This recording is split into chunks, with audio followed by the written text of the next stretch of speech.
Flash collection. Hôtel-pension de Bellevue, carte réclame sépia sur papier épais plié en deux, édité par Eddie Montagne dans la deuxième moitié du XXe siècle. Cette carte imprimée est la reproduction d'une lithographie du XIXe siècle représentant le village d'Argentière et l'hôtel Bellevue. Créée par les propriétaires du restaurant Bellevue d'Argentière dans la seconde moitié du XXe siècle, elle fait appel au passé ancien de cet établissement qui lui confère un prestige supplémentaire et, de par sa longévité, un gage de qualité. En effet, la carte donne un aperçu de la vie touristique dans ce village de Chamonix au XIXe siècle. Au premier plan se croisent des touristes, hommes en redingote et femmes en longue robe, à pied ou à dos de mulet. Plus loin, un enfant est en train de jouer, un peintre est devant son chevalet alors qu'une calèche transporte des passagers. L'image met en évidence l'hôtel de Bellevue avec son jardin ordonné alors que se développe le village à l'arrière, dominé par le clocher de l'église.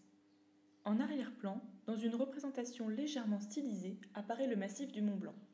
Autour de l'image, des indications imprimées vantent les commodités offertes par l'hôtel.